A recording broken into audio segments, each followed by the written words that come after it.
សង្គ្រាមថៃឈ្លានពានខ្មែរត្រូវបានត្រាំនិងម៉ាក្រុងលើកឡើងក្នុងវេទិកាសេដ្ឋកិច្ចពិភពលោកនៅប្រទេសស្វីស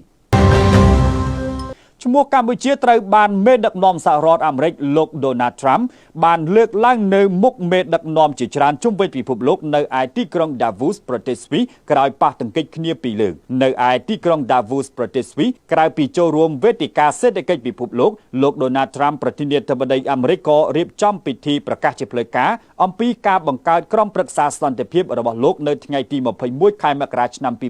2026ដោយលោកឆ្លៀតនិយាយក្នុងពិធីនោះថាលោកបានបញ្ចប់សង្គ្រាមចំនួន8ហើយនៅលើពិភពលោកមានទាំងសង្គ្រាមកម្ពុជាថៃផងដែរវាមិនមែនជាលើកទី1នោះឡើយដោយកន្លងមកប្រធានាធិបតីអាមេរិករូបនេះចូលចិត្តលើកឡើងម្ដងហើយម្ដងទៀតអំពីគុណសម្បត្តិខ្លួននៅក្នុងការបញ្ចប់សង្គ្រាមហើយមិនដែលភ្លេចនិយាយភ្ជាប់ពីការបញ្ចប់សង្គ្រាមកម្ពុជានិងថៃនោះទេដោយឡែកមេដឹកនាំបារាំងលោក Emmanuel Macron ក៏បានលើកឡើងអំពីបញ្ហាសង្គ្រាមថៃនិងកម្ពុជាដែរដោយលោកបានបញ្ជាក់ថាថៃដើរលើសបន្ទាត់ក្រហមហើយជាមួយគ្នានេះដែរក្រសួងវប្បធម៌និងវិចិត្រសិល្បៈកម្ពុជាស្នើភាគីថៃបញ្ឈប់សកម្មភាពបំផ្លិចបំផ្លាញក៏ដូចជាគម្រោងនានានៅជុំវិញប្រាសាទតាក្របីដែលជាកម្មសិទ្ធិស្ថិតនៅក្នុងដែនអធិបតេយ្យភាពកម្ពុជានិងងាកមករកការដោះស្រាយបញ្ហាព្រំដែនដោយសន្តិវិធីនិងគោរពទៅតាមសន្ធិសញ្ញាបារាំងសៀមឆ្នាំ1904និងឆ្នាំ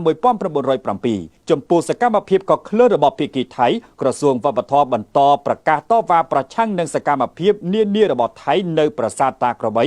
ទាំងសកម្មភាពផ្ទាល់មកលើប្រាង្គប្រាសាទនិងការសាងសង់ហេដ្ឋារចនាសម្ព័ន្ធនានាជិតប្រាសាទការស្នើនេះបន្ទាប់ពីក្រមយោធាថៃបន្តរុលចូលឈូសឆាយផ្លូវសាងសង់លិនដ្ឋាននិងបំផ្លិចបំផ្លាញគម្រោងនានាជុំវិញបរិវេណប្រាសាទតាក្របីបើទោះបីជាបទចុបាញ់បានចូលជាធរមានរួចហើយក្តីសកម្មភាពរបស់យោធាថៃនាពេលនេះបានរំលោភច្បាប់អន្តរជាតិនិងបំពានបទចុបាញ់ទាំងកំរោលដែលត្រូវបានចុះហត្ថលេខាដោយនាយករដ្ឋមន្ត្រីកម្ពុជាថៃដែលមានសាក្សីពីប្រទេសមហាអំណាចគឺប្រធានាធិបតីអាមេរិកលោក Donald Trump នាយករដ្ឋមន្ត្រីម៉ាឡេស៊ីលោក Anwar Ibrahim អតីតប្រធានអាស៊ានបដូវវេនព្រមទាំងមានការឃ្លាំមើលពីប្រទេសមហាអំណាចចិនផងដែរ